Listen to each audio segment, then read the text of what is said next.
உலகெங்கிலும் நடக்கும் முக்கிய நிகழ்வுகளை குறுஞ்செய்தி வடிவத்தில் தெரிந்து கொள்ள ஆதன் செயலியை டவுன்லோட் செய்யுங்கள். ஆதன் செயலியை டவுன்லோட் செய்ய டிஸ்கிரிப்ஷனில் உள்ள லிங்கை கிளிக் செய்யவும்.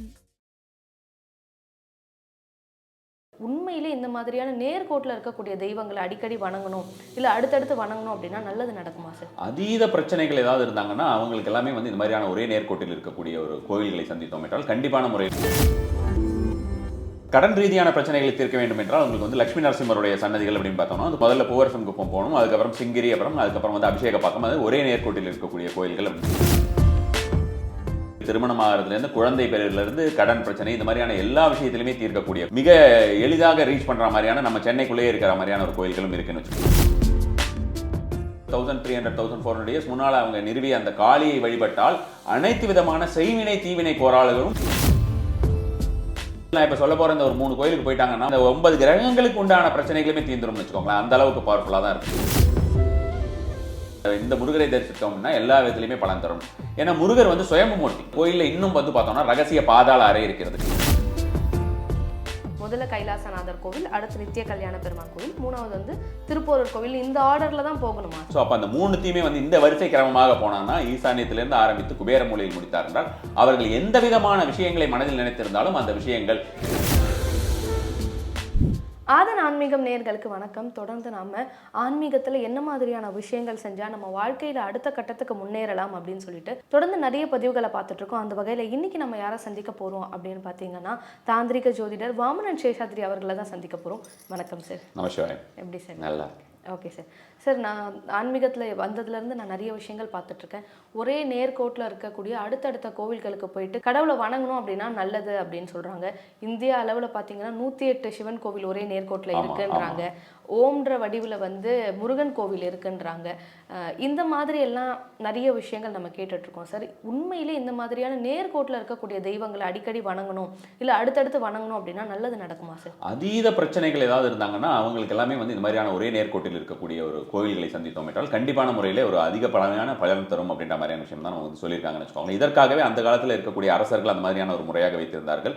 இப்பொழுதும் வந்து பார்த்தோம்னா 8 சிவன் கோயில் அந்த மாதிரி ஒரே நேர்கோட்டில் இருக்கக்கூடியது கூட சென்னை பக்கத்திலேயே இருக்குன்னு வச்சுக்கோங்க. சென்னை தாண்டி போனோம்னா மகாபலிபுரம்லாம் தாண்டி போகும்போது கடலூர் வரைக்கும் ஒரே 8 கோயில்கள் 10 கோயில்கள் இந்த மாதிரியான நேர்கோட்டில் அமைத்திருக்கிறார்கள். அவர்கள் வந்து அதே மாதிரியான ஒரு முறையாக அமைத்திருக்காங்க. இப்போ நடுவில் வந்து பார்த்தோம்னா நகரமயமாக்கல் அப்படின்னு நம்ம வந்து சொல்கிறோம். நகரமயமாக்கல் அந்த மாதிரி ஒவ்வொரு விஷயங்களும் மாறும்போதும் சரி, நிறைய பாப்புலேஷன்லாம் டெவலப் ஆனதுக்கப்புறம் சில விஷயங்கள்லாம் மாறி போகுது. இடங்கள் அப்படின்றது நம்ம வந்து முன்னால் இருந்தது இல்லாமல் இப்போ மாறி போகுதுன்ற மாதிரியான விஷயமாக சொல்லலாம். அப்படி இருந்தாலுமே வந்து அந்த ஒரு பலன் அப்படின்றது கண்டிப்பான முறையிலே தெரியும். கடன் ரீதியான பிரச்சனைகளை தீர்க்க வேண்டும் என்றால் உங்களுக்கு வந்து லட்சுமி நரசிம்மருடைய சன்னதிகள் அப்படின்னு பார்த்தோம்னா அது பூவரசன் குப்பம் அப்படிங்கிறது முதல்ல பூவரசன் குப்பம் போகணும், அதுக்கப்புறம் சிங்கிரி, அதுக்கப்புறம் வந்து அபிஷேக பாக்கம், அது ஒரே நேர்கோட்டில் இருக்கக்கூடிய கோயில்கள் அப்படின்ற மாதிரியான விஷயமாக வழிபட்டு வருவார்கள்.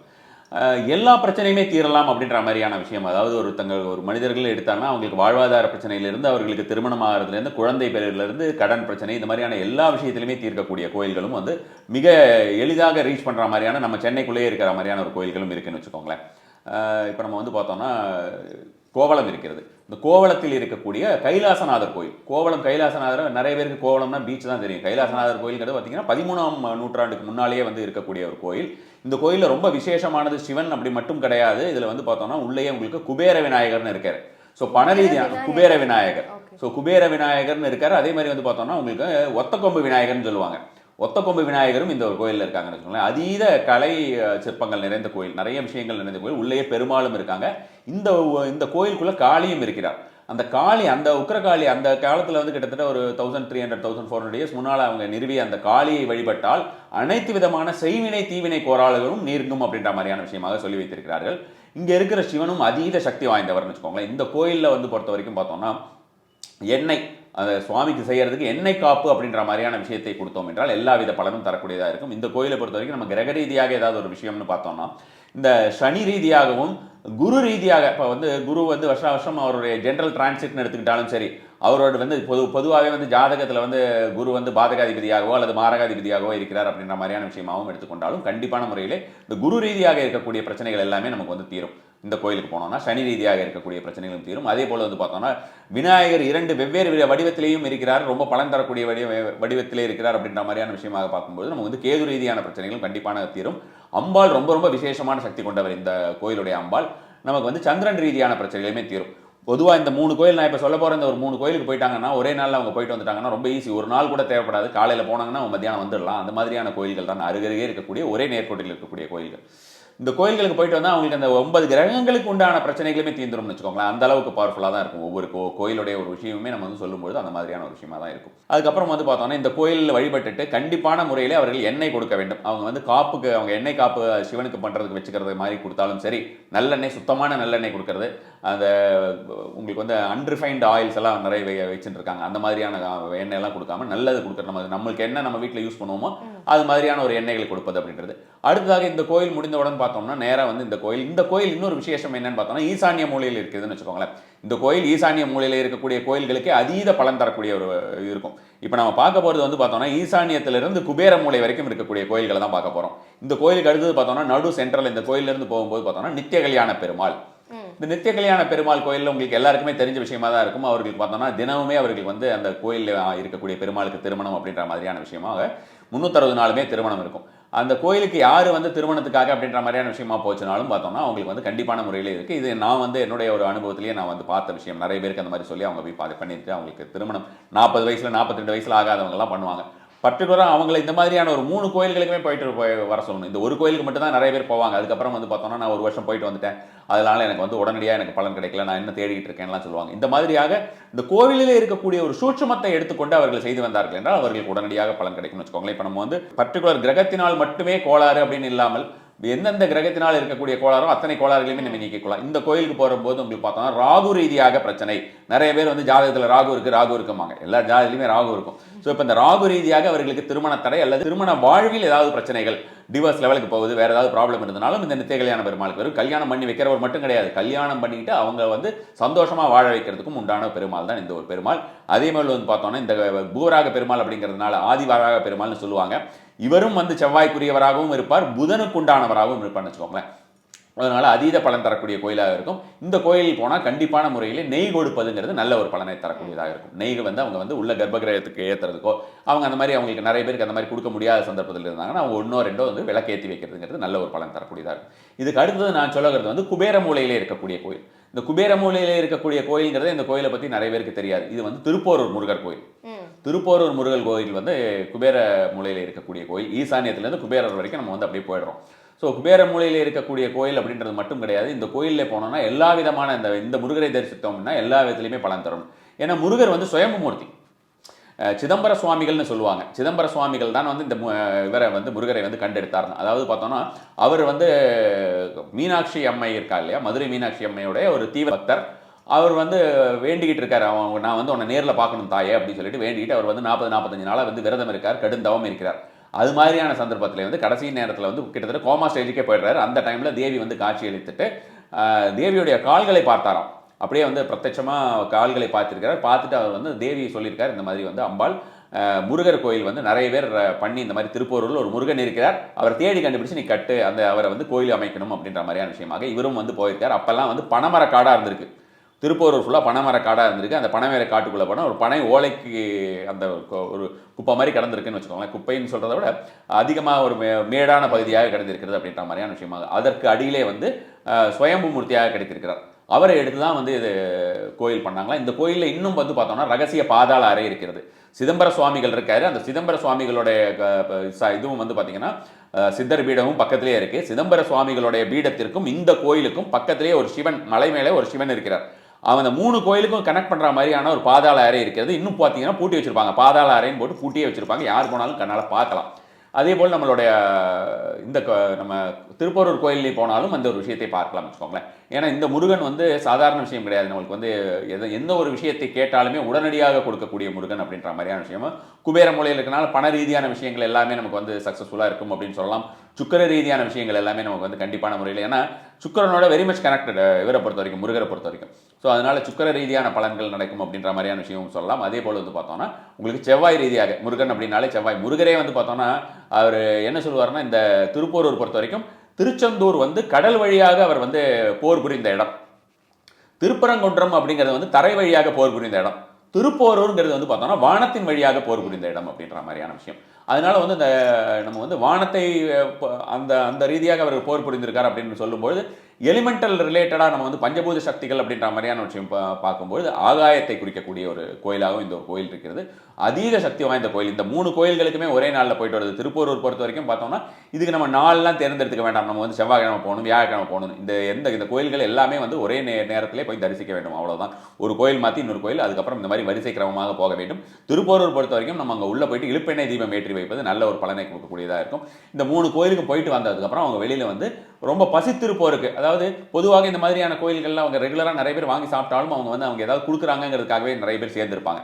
அந்த மாதிரி இல்லாமல் கொஞ்சம் விலகி போய் வேறு ஏதாவது ஒரு இடத்துல அவர்கள் வந்து பிச்சை புகுவோருக்கு அவர்கள் வந்து உணவில்லாமல் இருப்பவர்களுக்கு உணவு கொடுப்பது அப்படின்றது, இந்த மாதிரியான விஷயங்களை செய்துட்டு வர்றது நல்ல ஒரு பலனை தரக்கூடிய விஷயம். ஓகே சார், இந்த ஒரே நேர்கோட்டில் இருக்க கோவில்களை வந்து 3 கோவிலையும் நீங்கள் சொன்ன ஆர்டரில், அதாவது முதல்ல கைலாசநாதர் கோவில், அடுத்து நித்திய கல்யாண பெருமாள் கோவில், 3வது வந்து திருப்போரூர் கோவில், இந்த ஆர்டரில் தான் போகணுமா சார்? அதுதான், ஏன்னா இதுதான் வந்து சொல்லப்பட்டிருக்கிறது. என்ன சொல்லப்பட்டிருக்குன்னா, ஒரு பரிகார முறை அப்படின்ற மாதிரியான விஷயமாகவோ அல்லது வந்து ஒரு ஆன்மீக வழிபாட்டு முறைகளோ இந்த மாதிரியாக போனோம்னா நமக்கு வந்து அந்தந்த எனர்ஜி அந்த கோயிலில் இப்போ நம்ம சொன்ன மாதிரி ஒரு ஜூபிட்டரோட எனர்ஜி ஆகட்டும், அல்லது வந்து ஒரு கேது ஆகட்டும், அல்லது நம்ம வந்து ராகு ரீதியான ஒரு பிரச்சனைகளோ, இந்த புதன் ரீதியான விஷயமோ அல்லது செவ்வாய் ரீதியான விஷயமோ, எந்த ஒரு விஷயத்தை நாம் எடுத்துக்கொள்வதற்குமே அந்தந்த இடத்துல இருந்து நம்ம வந்து கிராஸ் பண்ணிக்கிறது அப்படின்றது இருக்கு இல்லையா. இப்போ ஒவ்வொன்றுமே வந்து நான் இப்போ இந்த ஆகாச தத்துவத்தை கொண்டதுன்னு சொல்கிற மாதிரி ஒவ்வொன்றுக்கும் ஒவ்வொரு தத்துவங்கள் இருக்கக்கூடிய ஒரு பஞ்சபூத தத்துவங்களை அடிப்படையாக கொண்ட கோயிலாக இருக்கும். ஸோ அப்போ அந்த 3த்தையுமே வந்து இந்த வரிசை கிரமமாக போனான்னா ஈசானியத்திலிருந்து ஆரம்பித்து குபேர மூலையில் முடித்தார் என்றால் அவர்கள் எந்த விதமான விஷயங்களை மனதில் நினைத்திருந்தாலும் அந்த விஷயங்கள் எது தடை இருந்தாலும் நீங்கும் அப்படின்ற மாதிரி. அதே மாதிரி வந்து பார்த்தோம்னா அவர்களுக்கு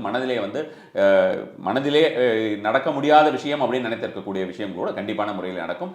கிரக ரீதியான பிரச்சனைகள் தீரும் கண்டிப்பான முறையில். ஓகே சார், 3 கோவிலுமே பார்த்தீங்கன்னா ஒரு வாஸ்து திசையில் அமைஞ்சிருக்கு அப்படின்னீங்க. முதல் கோவில் வந்து ஈசான மூலையில் அமைஞ்சிருக்கு, லாஸ்ட்டாக சொன்ன திருப்போரூர் கோவில் வந்து குபேர மூலையில் அமைஞ்சிருக்கு அப்படின்னு சொன்னீங்க. இந்த மாதிரி வாஸ்து ரீதியாக இந்த கோவில்கள்லாம் இருக்குது அப்படின்னும் பொழுது இப்போ வாஸ்து பிரச்சனையால் நிறைய பேர் கஷ்டப்படுறாங்களே சார், அவங்களுக்கும் இது ஒரு தீர்வாக இருக்குமா? அதான் நம்ம வந்து கிரக ரீதியாக வாஸ்துவும் சரி, அல்லது வந்து நம்ம வந்து கிரகங்களான ஒரு ஜோதிட ரீதியான ஜோதிடம் வாஸ்து எல்லாமே ஒன்று தான். எல்லாமே வந்து பஞ்சபூதங்கள் தான் அடிப்படைன்னு வச்சுக்கோங்களேன். வாஸ்துக்கும் வந்து பார்த்தோம்னா பஞ்சபூதங்கள் தான் அடிப்படை.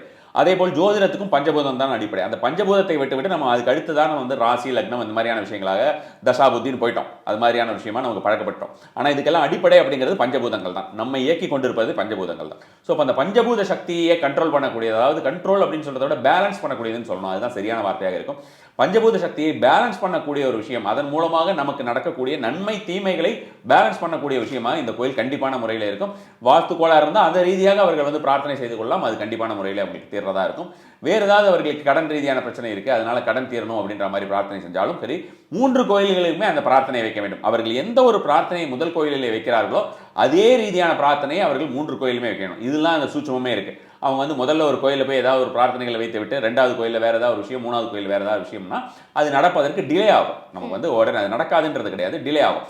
எந்த ஒரு பிரார்த்தனையும் அதே பிரார்த்தனையை அவர்கள் வந்து இந்த மாதிரியான ஒரு விஷயமாக அவர்கள் வந்து செய்துவிட்டு வருவது நல்ல ஒரு பலனை தரும்னு வச்சுக்கோங்களேன். கடுமையான பிரச்சனைகள் இருக்காங்க அப்படின்ற மாதிரி இருந்தால் இவர்கள் வந்து தொடர்ந்து ஒரு 9 வாரங்கள் இந்த மாதிரியான விஷயம் பக்கத்திலே இருக்காங்கன்னா ஒரு 9 வாரங்கள் செஞ்சுட்டு வருது அப்படின்றது நல்ல ஒரு பலனை தரக்கூடியதாக இருக்கும். இல்லைன்னா இதெல்லாம் முடிஞ்சதுக்கப்புறம் ஒரு தடவை அந்த கோயில்களுக்கு அவருக்கு போயிட்டு வராங்க, ஒரு தடவை போயிட்டு வந்தோடனே அவங்களுக்கு வந்து 10 நாள் 15 நாளில் பிரச்சனை எல்லாம் தீர்ந்துருது அப்படின்ற மாதிரி தான் திரும்ப இந்த கோயிலுக்கு போயிட்டு ஒரு தேங்க்ஸ் கிவிங் அவர் நன்றி சொல்வது அப்படின்ற மாதிரி அந்த கடவுளுக்கு அவங்களால முடிஞ்சது எண்ணெயோ நெய்யோ வாங்கி கொடுக்குறது அப்படின்ற மாதிரி விளக்கேற்றி வைத்து வருவது அப்படின்றது நல்ல ஒரு பலனை தரக்கூடிய விஷயமாக இருக்கும். ஓகே சார், இன்னைக்கு நம்ம பார்த்த 3 கோவிலில் பார்த்தீங்கன்னா நித்திய கல்யாண பெருமாள் கோவில் எல்லாருக்கும் தெரிஞ்ச ஒன்றா இருக்கு, திருப்போரூர் முருகன் கோவிலும் எல்லாருக்கும் தெரிஞ்சது. ஆனா முதல்ல சொன்ன கைலாசநாதர் கோவில் யாருக்கும் பிரபலமா வெளியே தெரியல. அந்த கோவிலை நம்ம அணுகணும் அப்படின்னா எப்படி சார் அணுகலாம்? அதுக்கு உண்டான கைலாசநாதர் கோயிலுக்கு கோவளம் அப்படின்னால இந்த ஒரு விஷயத்துல வந்து என்னுடைய வருத்தம் என்னன்னா, கோவளம் அப்படின்னால இந்த கைலாசநாதர் கோயில் தான் சொல்லணும். ஒரு காலத்தில் அப்படிதான் இருந்திருக்கிறது. அரசர்கள் வந்து மிகப்பெரிய அளவிலே கொண்டாடப்பட்ட கோயில். அந்த கோயிலுக்கு உண்டான பல்வேறு விதமான ஒரு கல்வெட்டு ஆராய்ச்சிகள் இருக்கு. அந்த கல்வெட்டு ஆராய்ச்சி எல்லாம் வந்து அரசுக்கு சப்மிட் பண்ணியிருக்காங்க. அதே மாதிரி வந்து பார்த்தோன்னா அது மாதிரியான அரசு ரீதியாகவே புக்குகள்லாம் வெளியிட்டு இருக்காங்க. கல்வெட்டுகள் அவ்வளோ ஒரு ரொம்ப நல்ல ஒரு பெரிய கோயில், ரொம்ப வைப்ரேஷன் அதிகமாக இருக்கக்கூடிய கோயில்னு வச்சுக்கோங்களேன். இந்த கோயிலில் வந்து நம்ம வந்து கோவளம் கைலாசநாதர் கோயில்னு கூகுள் பண்ணாலே நமக்கு அந்த மாதிரியான ஒரு விஷயம் வந்து வந்துடும். அது கொடுமை வந்து அந்த கோவளம்னால எல்லாருக்கும் இப்போ பீச் தான் தெரியுது. இதில் முக்கியமாக நீங்கள் கேட்டதில் இன்னொரு நல்ல விஷயம் என்னன்னு பார்த்தோம்னா, அந்த கோயில் திறந்திருக்கக்கூடிய நேரம், மற்ற 2 கோயிலும் இறந்திருக்கக்கூடிய நேரம் எல்லாருக்கும் தெரிஞ்சிடும். இந்த கோயில் பொறுத்த வரைக்கும் சாயங்காலம் 5 மணிலேருந்து 7 மணி வரைக்கும் தான் திறந்திருக்கும். ஸோ அதே மாதிரி வந்து பார்த்தோம்னா காலையிலையும் வந்து ரொம்ப குறிப்பிட்ட நேரம் தான் திறந்து வைத்திருக்கிறார். அதாவது காலையில் வந்து அரௌண்ட் ஒரு 6 மணிக்கு அந்த மாதிரி திறப்பாங்கன்னு நினைக்கிறேன். ஒரு 8 மணி 9 மணி வரைக்கும் தான் திறந்துருக்கும். அதனால் மார்னிங் போகிறது வந்தோம்னா ஃபஸ்ட்டு எடுத்தோன்னா நம்ம அதனால தான் இந்த ஒரு விஷயம் நம்ம ஃபஸ்ட்டு போகிறதும் நல்லது தான். ஃபர்ஸ்ட் எடுத்தோன்னே இந்த டெம்பிளை வந்து போய் பார்த்துட்டு அதுக்கப்புறம் வந்து அவங்க மற்ற கோயிலுக்கெல்லாம் போகிறது வந்து நல்ல ஒரு பலன் தரக்கூடிய. ஓகே சார், இப்படி நம்ம இந்த 3 கோவிலையும் ஒரே நேரத்தில் நம்ம தரிசனம் செய்யும் பொழுது பொதுவான விஷயங்கள் எல்லாமே தீரும் அப்படின்னு சொல்லியிருக்கீங்க நீங்க, எல்லா கஷ்டங்களும் தீரும் அப்படின்னு சொல்லுவாங்க. இது இல்லாம பர்டிகுலரா இந்த பிரச்சனையே இருக்கிறவங்க இந்த கோவிலுக்கு போனா தீரும், உங்களுடைய பிரச்சனைகள் வந்து கண்டிப்பா தீரும் அப்படின்னு ஏதாவது இருக்கா சார்? சொல்லலாம். இப்போ நம்ம இந்த கைலாசநாதர் கோயில் இருக்கு இல்லையா, அந்த கைலாசநாதர் கோயிலை தனிப்பட்ட முறையிலேயே சொல்லக்கூடிய அளவுக்கு பிரசித்தி பெற்றதுன்னு வச்சுக்கோங்களேன். உண்மையாக நம்ம சொல்லணும் அப்படின்ற மாதிரியான விஷயமா பார்த்தோம்னா, நமக்கு வந்து திருப்போரூருக்கோ அல்லது வந்து நம்ம நித்திய கல்யாண பெருமாளுக்கோ அதோடைய முக்கியத்துவத்தை தெரிந்து கொண்ட அளவுக்கு வந்து இந்த கைலாசநாதர் கோயிலை பற்றி தெரிஞ்சுக்கல. அதுதான் வந்து ரொம்பவே வந்து வருத்தப்பட வேண்டிய விஷயம். இந்த கைலாசநாதர் கோயிலுக்கு பக்கத்திலேயே ஒரு பெருமாள் கோயில் இருக்கிறது. அந்த பெருமாள் கோயிலும் வந்து பார்த்தோம்னா கடலுக்குள்ள கிடச்சிருக்காரு பெருமாள். கிட்ட நடக்கக்கூடிய டிஸ்டன்ஸ் தான், 4-5 நிமிஷம் நடையில் வந்து அந்த பெருமாள் வந்து போய் பார்த்துடலாம். அந்த பெருமாள் வந்து ரொம்ப ரொம்ப மச்சாவதார பெருமாள் அப்படின்னு சொல்லி மீன் அவதாரத்தில் இருக்கக்கூடிய பெருமாளாக இருக்கிறார். ரொம்ப அற்புதமாக இருக்குன்னு வச்சுக்கோங்களேன். அதாவது எதற்காக இந்த ஒரு விஷயத்தை சொல்கிறேன் அப்படின்னு பார்த்தோம்னா, அந்த ஏரியாவே ரொம்ப தெய்வீகமான ஒரு ஏரியா. பட் அந்த இப்போ வந்து அந்த மாதிரியான ஒரு நிலையிலே அது இல்லை. அந்த இடம் வேறு சில ஆக்கிரமிப்புகளாக அந்த மாதிரியான விஷயமா ஆயிடுச்சு. பட் ஆனால் உண்மையாகவே அந்த இடம் வந்து மிகப்பெரிய ஒரு தெய்வீகம் சார்ந்த ஒரு இடம். இல்லைன்னா அந்த ஏரியாவில் ஏன் அப்படி கிடைக்கணும் பெருமாள் அங்கே கிடச்சிருக்காரு, அவங்க மீன் பிடிக்கிறவங்களுக்கு கிடச்சிருக்காருன்ற மாதிரி கேள்விப்பட்டேன். அவங்க அதை எடுத்துகிட்டு வந்துட்டு அதுக்கப்புறம் பெரியவர்கள் எல்லாம் சேர்ந்து இவங்கெல்லாம் சேர்ந்து அதை வந்து ஒரு கோயிலாக கட்டி வச்சுருந்துருக்காங்க. ரொம்ப நல்ல ஒரு சக்தி வாய்ந்த இடம், அந்த ஒரு இடமாகவும் சொல்லலாம். கைலாசநாதர் அப்படின்ற இந்த ஒரு சிவனை பொறுத்த வரைக்கும் நாம் எந்த ஒரு விஷயத்தை நம்ம கஷ்டத்தை அவர்கிட்ட சொன்னாலும் அந்த கஷ்டத்தை உடனடியாக தீர்க்கக்கூடியவராக இருப்பார். இந்த கோயிலுக்கு தனியாக போயிட்டு வந்தாலே அவ்வளோ ஒரு பெரிய ஒரு நல்லது வந்து கண்டிப்பான முறையிலேயே நடக்கும். ஓகே சார், நேயர்கள் அனைவரும் வந்து இந்த 3 கோவிலை ஒரே நாளில் வழிபட்டு அவங்களுடைய கஷ்டங்கள் எல்லாமே தீரணும் அப்படின்னு ஆதன் ஆன்மீகம் சார்பாக சொல்லிக்கிறோம். எல்லாரும் கண்டிப்பாக ஒரு முறை சென்று பார்த்துட்டு உங்களுடைய கோரிக்கைகள் வச்சு அது நிறைவேறணும் அப்படின்னு கேட்டுக்கிறோம். ரொம்ப நன்றி சார். நமஸ்காரம்.